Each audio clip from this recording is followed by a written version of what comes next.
morning, children. Welcome to online classes of Heritage Public School. How are you all? I hope you all are doing well. Okay, children, so let's continue with our studies. Okay, children. So, open page number 207.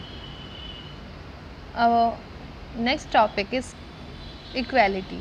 So, firstly, let's revise our previous topic, that is liberty. So, key features of democracy. Liberty में कल हमने पढ़ा था छूट.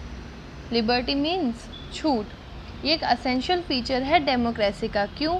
क्योंकि अगर किसी country में डेमोक्रेटिक गवर्नमेंट है, उस कंट्री में डेमोक्रेसी एग्जिस्ट करती है लाइक इंडिया, तो हर एक सिटीज़न को, हर एक इंसान को क्या किस चीज़ का राइट है?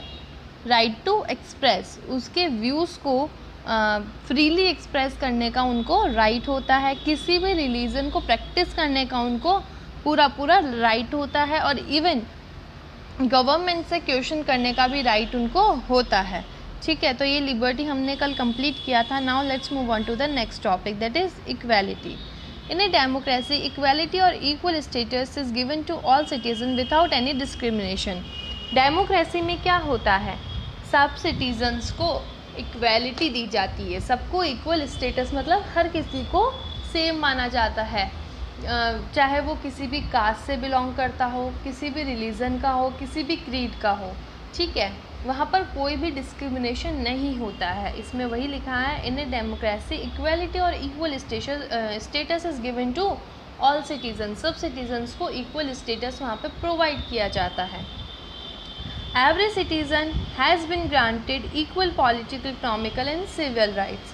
हर सिटीज़न को क्या ग्रांटेड होता है कि हर सिटीज़न जो है सबके पास इक्वल पॉलिटिकल राइट है. सबको वन मैन वन वोट वाला राइट सबको है. ऐसा नहीं है कि अगर कोई किसी कास्ट से बिलोंग करता है, अपर क्लास से, तो उसके पास ऐसा नहीं है कि उसके वोट को 2 काउंट करा जाएगा, और लोअर क्लास से बिलोंग करता है तो 1. नहीं, सबके पास पॉलिटिकली इक्वली राइट है. सब किसी भी पॉलिटिक्स में इन्वॉल्व हो सकते हैं, पार्टिसिपेट कर सकते हैं. इकोनॉमिकली उनको कोई भी बिजनेस करने का राइट है, अपने हिसाब से, अपने तरीक़ों से उनको कमाने का राइट है. ठीक है, और सिविल राइट्स यानी कि पुलिस वगैरह का, लॉ वगैरह के राइट्स भी उनको इक्वल हैं. Now fraternity. Democracy is based on the principle of mutual good and fraternity. ठीक है, जो डेमोक्रेसी है वो भाईचारे पे डिपेंड है. फ्रेटर्निटी यानी भाईचारा. ठीक है, तो जो म्यूचुअल प्रिंसिपल है, यानी कि एक मेन प्रिंसिपल जो इसका है वो क्या है? फ्रेटर्निटी. म्यूचुअल गुडविल यानी सबकी इंडियंस. हम ये नहीं कहते कि हाँ इंडिया में ये इंसान अच्छा है. हम इंडिया के लोगों को किस तरीके से रेफ़र करते हैं? As a Indians. कोई भी टूरिस्ट हमें यहाँ पर हमारे विज़िट करने आएगा इंडिया में, तो वो पर्टिकुलर इंसान को नहीं जानता. वो हमें इंडिया को किस तरीके से रेफ़र करेगा? As a Indian. इंडिया के citizen is known as Indian. ठीक है, तो इस तरीके से ये हमारी म्यूचुअल गुडविल होती है जो हम किसी और के सामने रिप्रेजेंट करते हैं, और हम एक दूसरे के साथ मिलजुल के रहते हैं. हमारी कंट्री तो वैसे इतनी डाइवर्स है, यहाँ पर डिफरेंट वेज़ के, डिफरेंट तरीके के फेस्टिवल सेलिब्रेट करे जाते हैं. डिफरेंट रिलीजन यहाँ एग्जिस्ट करते हैं. तो ये तो वैसे ही इतनी डाइवर्स कंट्री है. Each individual in a democratic government promote mutual love and respect in different communities. Her individual democratic government में, हर इंडिविजुअल यानी कि हर एक इंसान क्या प्रमोट करता है? Mutual love and respect. Of course अगर हम रिस्पेक्ट देंगे तो ही हमें रिस्पेक्ट मिलेगी. Give and take. Okay, in different communities. Of course हमारे इंडिया में, मैंने अभी बताया, कम्युनिटीज़ डिफरेंट है. डिफरेंट टाइप के लोग यहाँ पर एग्जिस्ट करते हैं, तो कम्युनिटीज़ भी डिफरेंट हो गई. तो फ्रेटर्निटी क्या प्रमोट करती है? यूनिटी यानी कि एकता. Regular election. Free, fair and regular election have strengthened the democracy from the grass roots level. Free, fair and regular election. Free, fair. Free means हर किसी को राइट है, मतलब यूनिवर्सल एडल्ट फ्रेंचाइजी के अंडर में. ऐसा नहीं है कि 15 ईयर का बच्चा भी वोट दे सकता है. नहीं, ऑफकोर्स 18+ को राइट है वोट देने का. फ्री वोटिंग का. फेयर यानी कि फेयर वोटिंग का मतलब उसमें कोई भी माल प्रैक्टिसेस नहीं होंगी.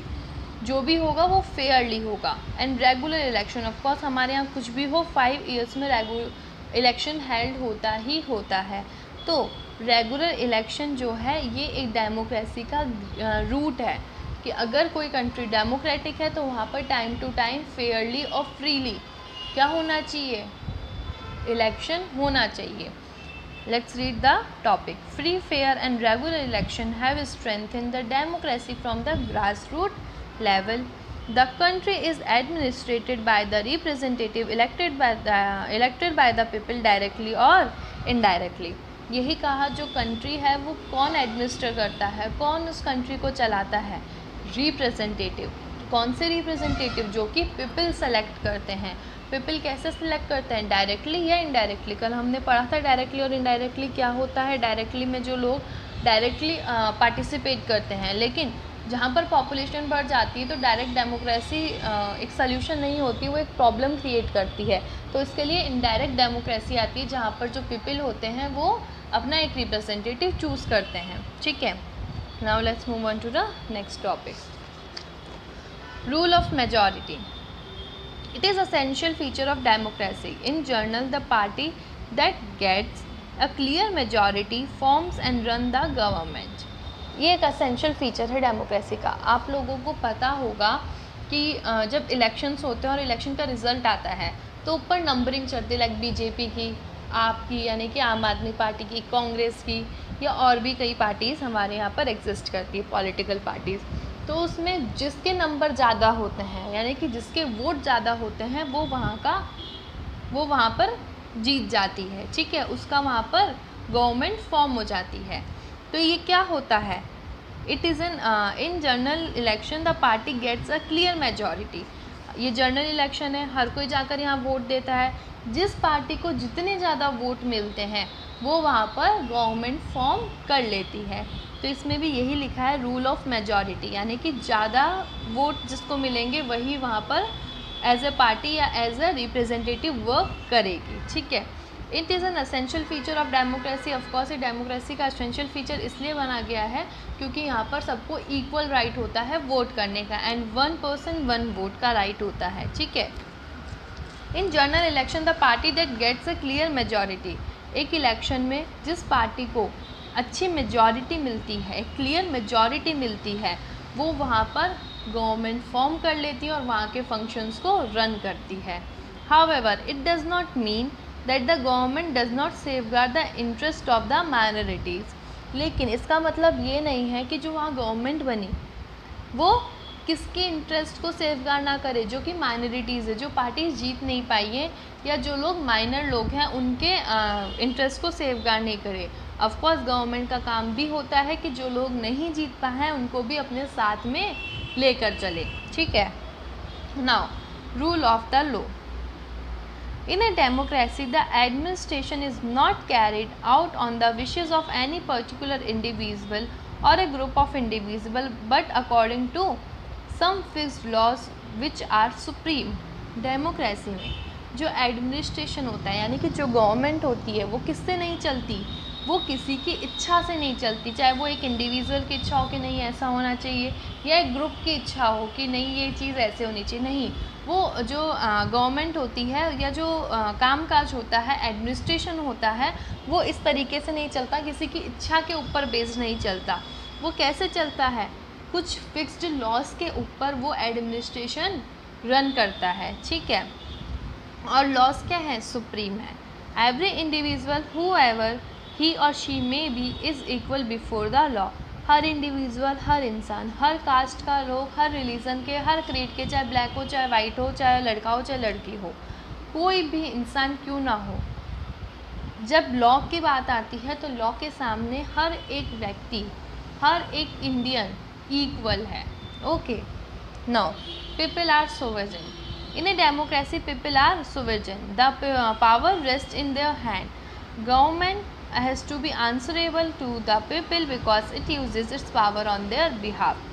डेमोक्रेसी में पीपल क्या होते हैं, सोवर्जन, मतलब कि सुप्रीम पावर पीपल ही होती है। क्यों, पीपल ही ऐसी है जो पावर है वो किसके हैंड में, पीपल के हाथ में। अगर पीपल वोट देगी तो वो रिप्रेजेंटेटिव बनेंगे। ठीक है, और गवर्नमेंट आंसरेबल भी होती है। अगर कोई लोग यानी कि इंडिविजुअल या पीपल अगर कोई क्वेश्चन कर रहे हैं गवर्नमेंट से, तो गवर्नमेंट उसके लिए आंसरेबल है, उसको आंसर उस चीज़ का देना पड़ेगा। क्यों? क्योंकि वो जो पावर यूज़ कर रही है वो उनकी नहीं है, वो हमारे बिहाफ पे वो चीज़ कर रही है। तो अगर वो नॉर्मल पीपल यानी कि इंडिविजुअल या पीपल के बेस पे वो कुछ काम कर रही है, तो वो उन लोगों को आंसर भी करेगी, ये उनका क्या है, ड्यूटी है। Now beliefs in constitutional means in a democracy there is no place for violent and revolutionary means। Democracy में वॉयलेंसी की या रिवॉल्यूशनरी की कोई मतलब ये मारधाड़ या दंगे फसाद की कोई जगह नहीं है। Democracy believes in peaceful constitutional means. Democracy किस पे बिलीव करती है? शांति पे। Either to change the government और टू एक्सप्रेस अपोजिशन। जो गवर्नमेंट है वो या तो खुद के किसके अगेंस्ट लड़ती है? दूसरी पार्टी के अगेंस्ट लड़ती है, या फिर वो अपना अपोजिशन को एक्सप्रेस कर सकती है। ठीक है, these are the some of the basic feature that continue to make democracy popular in the contemporary world. आज के इस वर्ल्ड में यही कुछ फीचर्स हैं जिस वजह से डेमोक्रेसी को सबसे अच्छी फॉर्म ऑफ गवर्नमेंट माना गया है। ठीक है,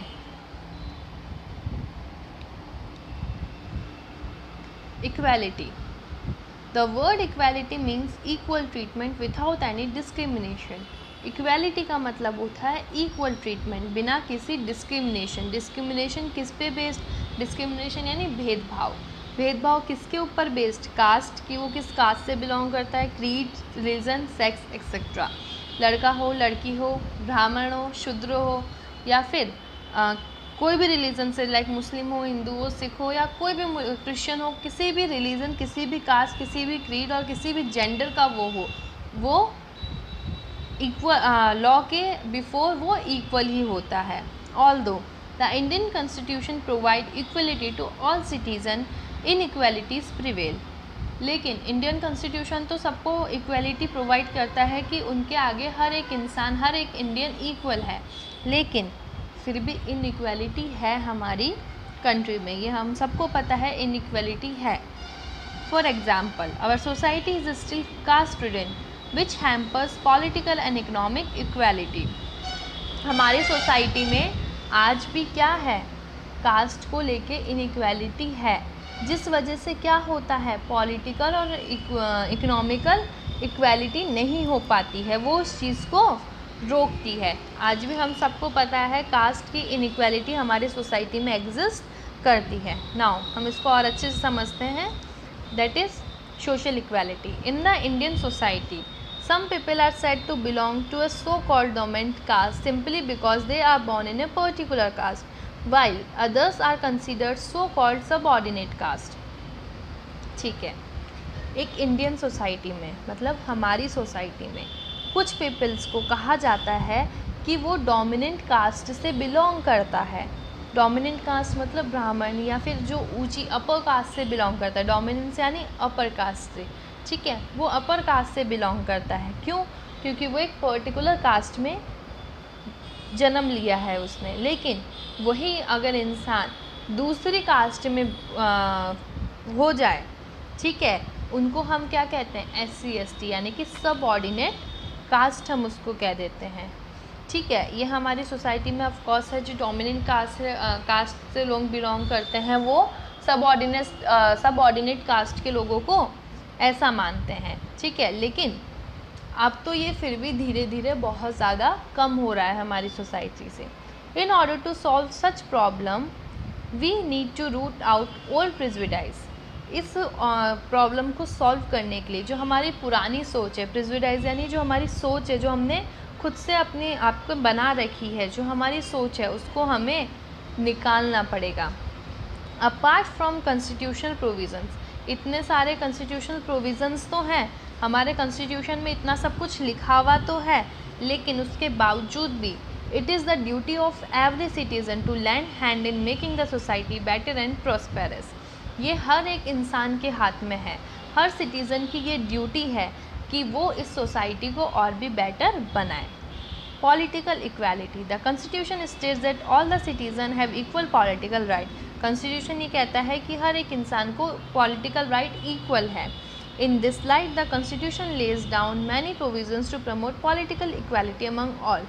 तो इसी को फॉलो करवाने के लिए Constitution ने कुछ provisions डाले हैं ताकि ये पॉलिटिकल इक्वालिटी को प्रमोट कर सकें. ये क्या है? Universal adult franchise. ये क्या होती है? Universal adult franchise is given to all adult citizen who have attend the age of 18 years. अगर आप 18 ईयर्स के हो गए तो आपको यूनिवर्सल एडल्ट फ्रेंचाइजी के तहत आप एक एडल्ट सिटीज़न मान लिए जाएंगे. ठीक है. In India without any discrimination, 18 year का कोई भी हो जाए, उसमें कोई डिस्क्रिमिनेशन नहीं है. जैसे कि कोई भी कास्ट से, कोई भी रिलीजन से, कोई भी जेंडर का वो इंसान हो, वो यूनिवर्सल एडल्ट फ्रेंचाइजी के अंडर आ जाएगा. It states that all people are equal before the law. Some laws are applicable to all from the president to the common man. ये स्टेट करता है कि लॉ के आगे हर कोई इक्वल है. ठीक है. तो कुछ लॉज यहाँ पर ऐसे एप्लीकेबल हैं सबके लिए जिसमें प्रेसिडेंट से लेकर कॉमन मैन, वो सबके लिए वो लॉज क्या हैं? सेम हैं. Okay children.